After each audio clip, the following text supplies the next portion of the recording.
El día de hoy vamos a ver la sección de los versículos 38 al 44, siempre del capítulo 11 del Evangelio de Juan.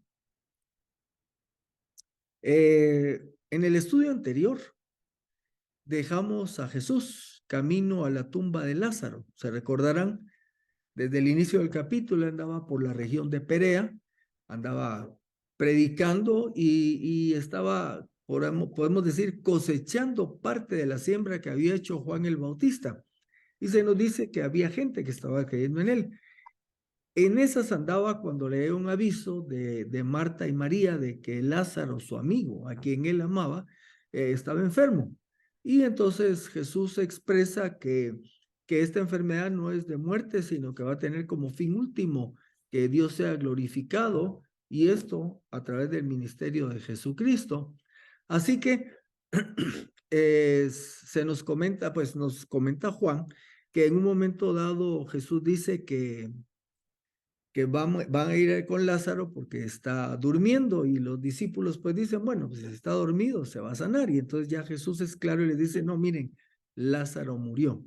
Y entonces pues ya regresan a la aldea de donde de ellos eran, en Betania, a unos 3 kilómetros de Jerusalén. Ahí sale al encuentro Marta a saludarlo y abrir su corazón diciéndole, si hubieras estado aquí, mi hermano no hubiera muerto. Luego, pues también María le dice lo mismo, pero también está ese momento bien significativo cuando Jesús le habla de la resurrección y Marta dice, sí, sí creo que va a haber una resurrección al final de los tiempos, pero Jesucristo ahí le dice que Él es la resurrección y la vida, y que el que cree en Él, pues tiene vida eterna. Y Marta le expresa su fe personal a Jesús cuando le dice que cree que es el Mesías, que es el Hijo de Dios. Bueno, pues en ese momento estaban y él pregunta dónde estaba la tumba y le van a enseñar dónde es el lugar. Camino a esta tumba, y obviamente sabemos que va a ir a resucitar a Lázaro. Hago aquí la anotación que la resurrección de Lázaro sería la tercera. Él anteriormente, al inicio de su ministerio, ya había hecho 2 resurrecciones. Una fue la de la hija de Jairo y la otra el hijo de la viuda de Naín. Aunque en los 3 casos, obviamente, pues era una persona muerta y que fue resucitada, hay cierta diferencia en cuanto al tiempo que llevaban muertos en estos 3 casos, y vamos a hacer un pequeño repaso. La hija de Jairo, allá en Marcos 5, 22 y 23, dice así, y vino uno de los principales de la sinagoga, llamado Jairo. Cuando lo vio a Jesús, se postró a sus pies y le imploró mucho, diciendo, mi hijita está agonizando, ven, pon las manos sobre ella para que sea salva. Así que estaban en este momento, mientras él aún hablaba, dice que vinieron de la casa del principal de la sinagoga, o sea, de su propia casa, y le dicen, tu hija ha muerto, ¿para qué molestas más al maestro? Así que viene Jesús, se dirige a la casa de Jairo, y al estar ahí, dice, y al entrar les dijo, ¿por qué hacen alboroto y lloran? La niña no ha muerto, sino que duerme. Y recuerden, sí, la niña sí había muerto, pues, pero era la manera como Jesús hablaba, más en el contexto de una resurrección. Y dice que los que estaban ahí en la casa, no el papá, pero quizás los sirvientes o la gente que estaba ahí, dice que se burlaron de Jesús cuando dijo que la niña no estaba muerta. ¿Por qué? Porque ellos sabían que la niña acababa de morir. En los versículos 42, y ahí me faltó uno, creo que es 45 el otro, dice, tomó la mano de la niña y le dijo, Talita Kumi, que traducido es, niña, a ti te digo, levántate. Y enseguida la niña se levantó y andaba, pues tenía 12 años, y quedaron atónitos. Ok, primera resurrección, la hija de Jairo. Vamos entonces a la segunda resurrección. Se nos dice que esto sucede en la ciudad que se llama Naín. Aquí donde ustedes ven este mapa, voy a regresar, ahí estamos. donde ven este mapa para ubicarnos, se recuerdan que al inicio de Juan estuvimos viendo el ministerio de Jesús aquí en los alrededores del lago de Galilea, ¿verdad? Bueno, pues ahora aquí donde ven mi puntito rojo es donde estaba Nazaret. Naín era un pequeño pueblecito que estaba un poco al sur de Nazaret. El texto nos dice que Jesús va a esa ciudad y entonces Lucas 7 del 11 al 13. Aconteció que después Jesús fue a la ciudad que se llamaba Naín. Por cierto, esta ciudad todavía existe en ese lugar, ahora tiene un nombre un poco variado, parecido pero distinto, pero todavía existe, ¿verdad? Allá en Israel. Entonces ya ahí en Naín dice que iban sus discípulos y una gran multitud acompañándolo. Cuando llegó cerca de la puerta de la ciudad, he aquí que llevaban a enterrar un muerto. El único hijo de su madre, la cual era viuda.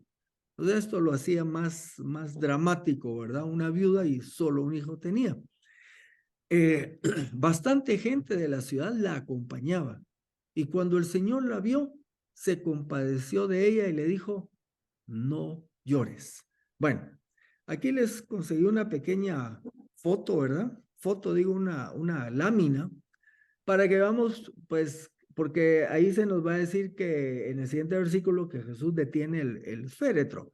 Pues no podemos pensar como los de ahora, ¿verdad? Los ataúdes modernos. Era básicamente algo así como una caja de madera donde llevaban al cadáver y acostumbraban pues rodearlo con una sábana y le tapaban la cara. Entonces, esa era la manera como transportaban los cadáveres. Se considera que este muchacho, pues, llevaba, no como la hija de Jairo que acababa de fallecer, este patojo de haber muerto por la noche o algo así, ¿verdad? Y vamos a ver cómo era la manera como enterraban a sus muertos los judíos. Dice los versículos 14 y 15. Luego se acercó Jesús y tocó el féretro. Por eso les enseñé ese como camastrón de madera. Empecé a hacer el féretro, ¿verdad? Y los que lo llevaban se detuvieron.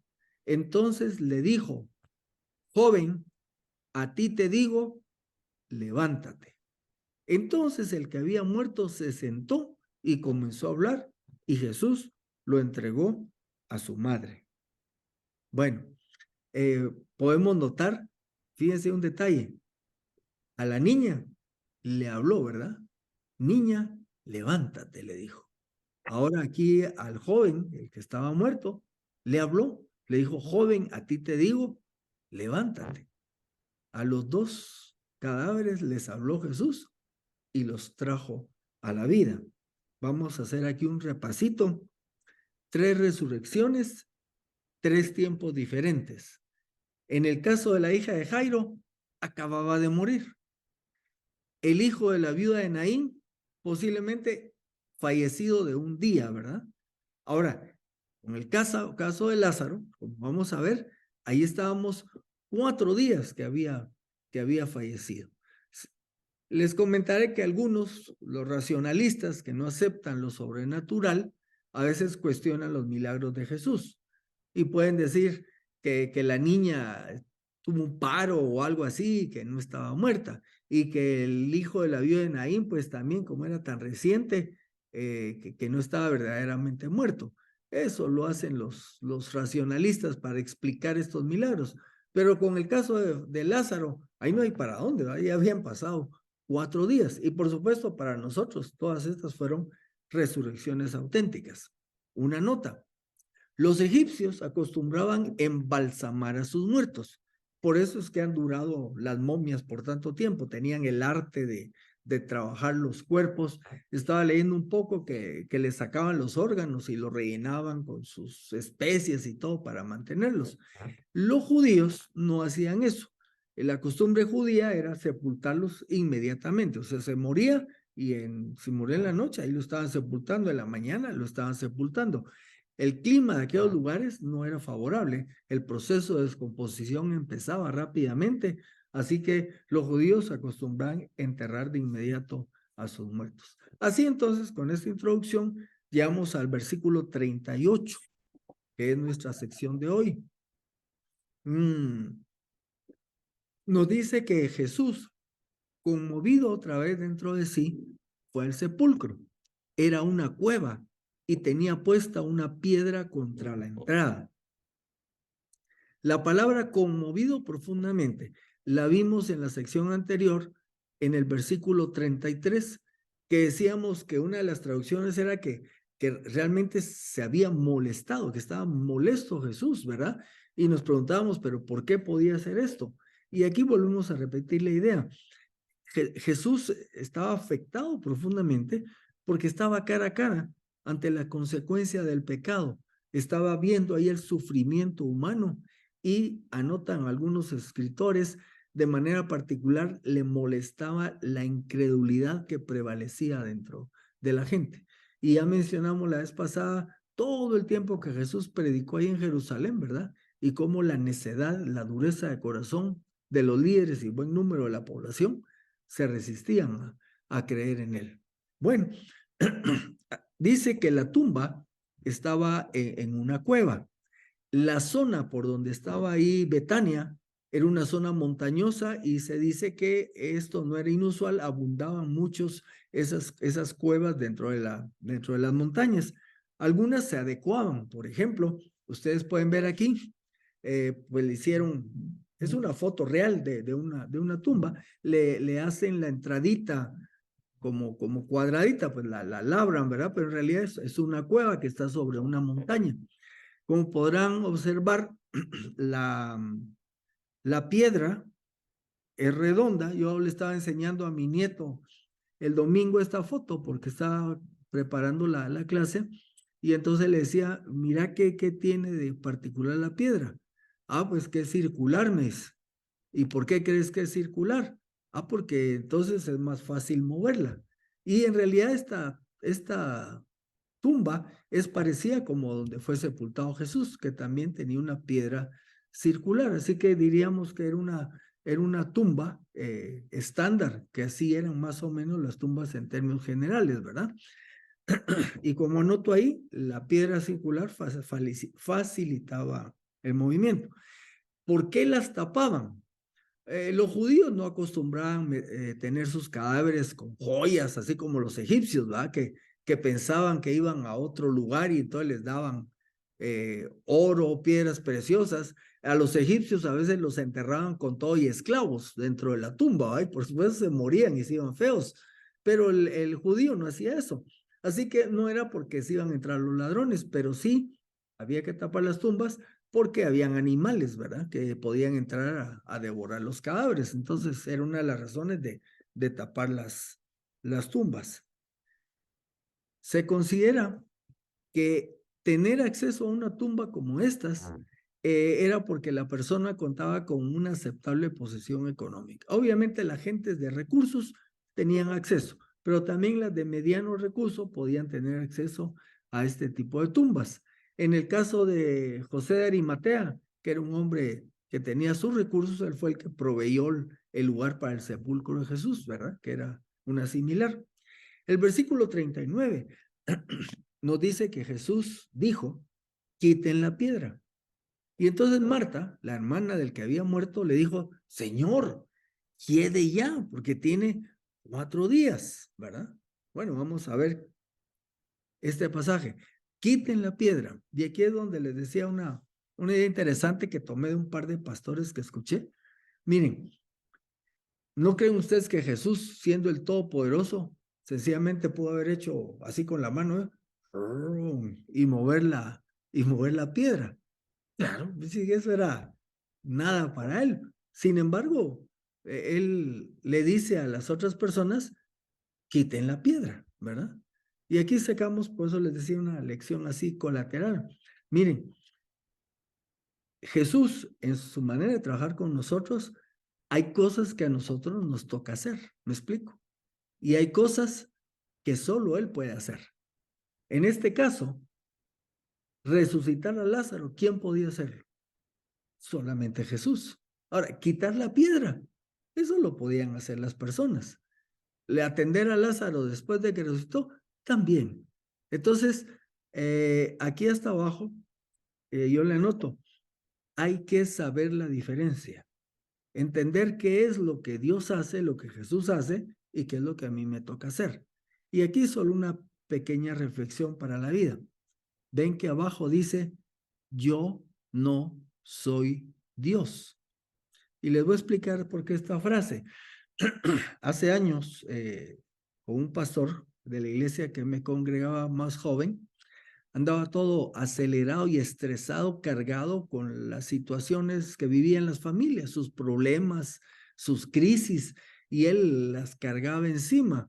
Y me recuerdo que andaba pues muy cargado. Y entonces yo me le acerqué, le dije, mira, le dije, oh, ¿te puedo recordar algo? Sí, sí, me dice, ¿verdad? Eh, Vos no sos Dios, le dije. Y entonces él se quedó, pues claro, ¿cómo? Eso es que yo le diga que él no era Dios, sí, es cierto, ¿verdad? Pero él se quedó extrañado porque yo le dije que él no era Dios al pastor este. Y entonces cuando él se quedó esperando por qué le decía yo eso, le dije, mira, vos no podés resolver todas las crisis y problemas que tienen las familias de la iglesia. Es que sencillamente, humanamente, no tenés la capacidad. Me explico, no se puede. Muchas de esas circunstancias, el único que las puede resolver es Dios. Y no te tenés que echar vos la carga esa, porque es que no podés. Por eso le dije, no sos Dios.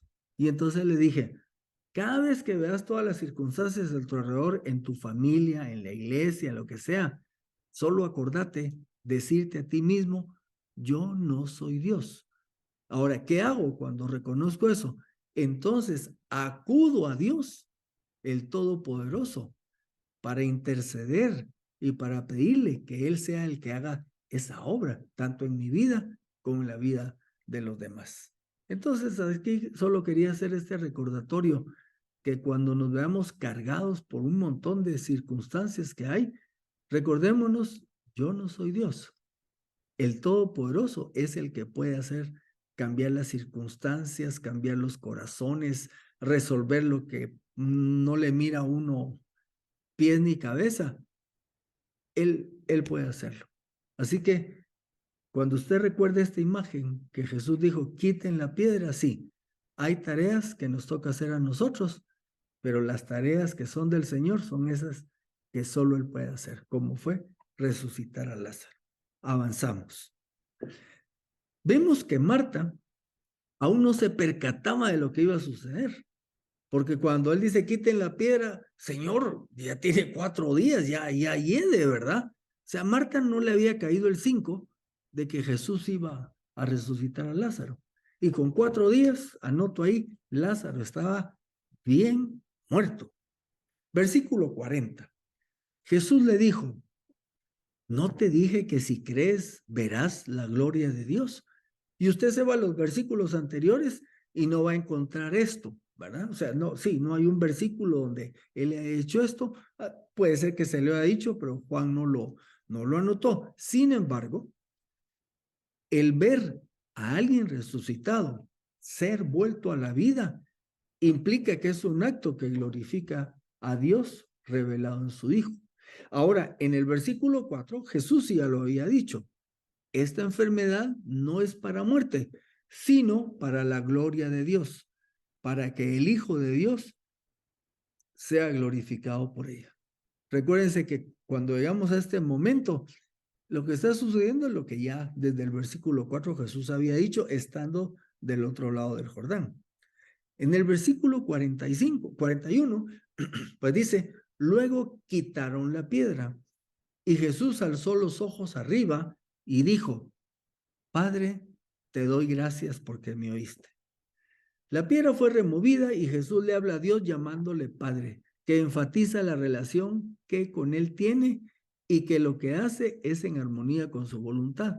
No está pidiendo que resucite a Lázaro, sino que en su oración le agradece porque lo oyó y le dio lo que pidió. Recordemos, ya en el versículo 11 había dicho Jesús, nuestro amigo Lázaro duerme y voy para despertarlo. Así que por eso le da gracias a Dios que lo oyó, porque iba a hacer esta tarea para la cual se había preparado. En el versículo 42, agrega Jesús en su oración, ¿verdad? y podríamos decirlo así, en el 41 es la oración pública. Todos los que estaban a su alrededor ven y oyen la oración de Jesús dándole gracias a Dios. Pero esta, diríamos, ya fue privada, cuando le dice al Padre, yo sabía que siempre me oyes, pero lo dije por causa de la gente que está alrededor, para que crean que tú me has enviado. Recordemos que también el objetivo de la resurrección de Lázaro, además de glorificar a Dios, estaba para fortalecer la fe de sus discípulos. Es que le quedaban, de los próximos 10 días iba a entregar su vida a Jesús. Así que estaba dándole los últimos toques de afinación a la fe de sus discípulos. Pero también, a través de la resurrección de Lázaro, otras personas iban a creer en Jesucristo. En su oración, toma en cuenta los testigos presentes, afirma la misión de Jesús y su unidad con el Padre, y afirma que lo que va a suceder, esto es interesante, le habla al Padre, lo que está dándole a entender a los que están alrededor, es que esto que va a pasar viene de parte de Dios. Y queda claro, no es un acto terrenal, meramente humano, no es nada mágico, no es nada que viene de poderes ocultos, sino viene de Dios. Dice Jesús, para que crean que tú me has enviado.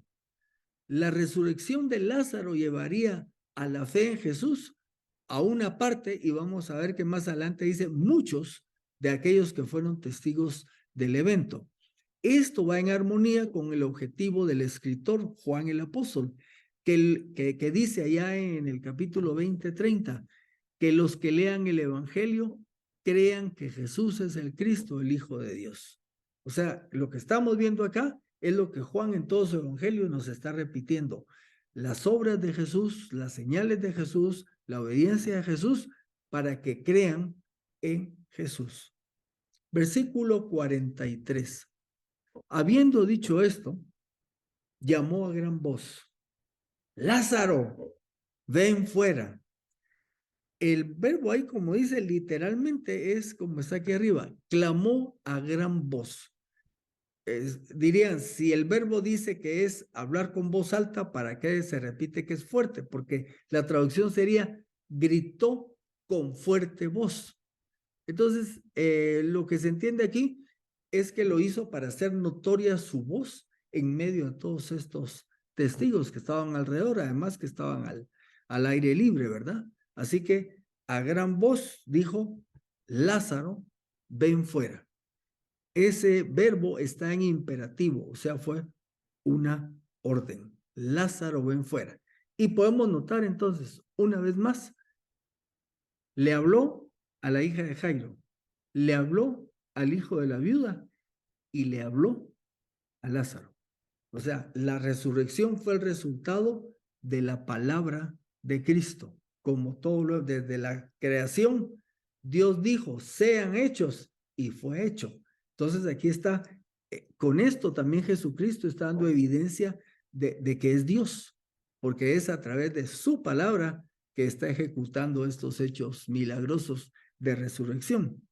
Llegamos al versículo 44. Y el que había estado muerto salió, dice, atado los pies y las manos con vendas y su cara envuelta en un sudario. Jesús le dijo, desátenlo y déjenlo ir. El que había estado muerto salió. Este es el momento cumbre del relato cuando vemos a Jesús devolviéndole la vida a uno que estuvo muerto. Pero ojo, lo más importante aquí, pero claro, la resurrección de Lázaro, dice uno, wow, ¿verdad? O sea, que un muerto resucite, qué bárbaro. Pero no es ahí el énfasis. El énfasis está en que es Jesús el autor de dicha resurrección. Eso es lo más importante acá, ¿verdad? Es Jesús el que tiene el poder de traer a la vida.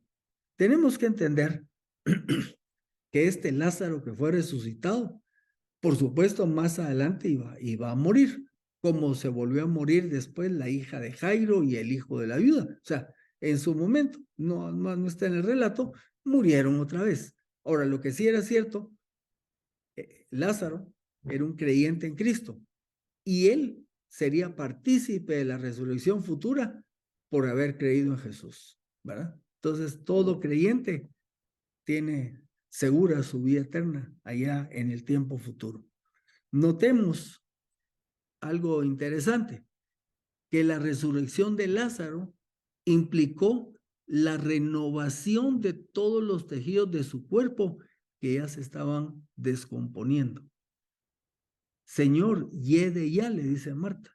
Pues sí, ¿verdad?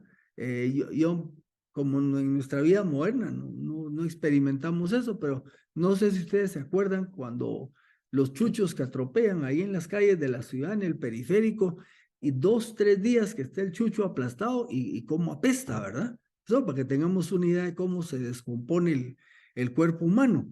Entonces ya se imaginan, ese era el olor espantoso que esperaba que hubiera Marta. Ahora, la resurrección, la vemos, sí, lo trajo a la vida, pero es que no fue solo eso, ¿verdad? Imagínense, le renovó, le hizo nuevos todos sus tejidos. Y solo fue, yo estaba viendo un día una película de ficción donde un fulano se le va a formar el corazón y aparece como los tejidos se van haciendo y todo el proceso lentamente. Jesús no se anda con eso, él dijo, Lázaro, ven, y Lázaro resucita con todos sus órganos y tejidos funcionales, ¿verdad? Y dice acá, en esta frase dice, esto sucedió ipso facto. Esa es una palabra que se usa en derecho, pero que quiere decir inmediatamente. No fue un problema, inmediato. Jesús dijo y se hizo, así como hizo la creación. Bueno, un dato más. La muerte cerebral significa que el cerebro deja de funcionar. El afectado no responde a ningún estímulo. Ningún tratamiento puede ayudar. Y una vez que se confirme el diagnóstico, se considera que el sujeto está legalmente muerto. Si el cerebro está sin aporte de oxígeno por más de 3 minutos, algunos dicen hasta 10, muere. Así que Lázaro estaba muerto, muerto, muerto.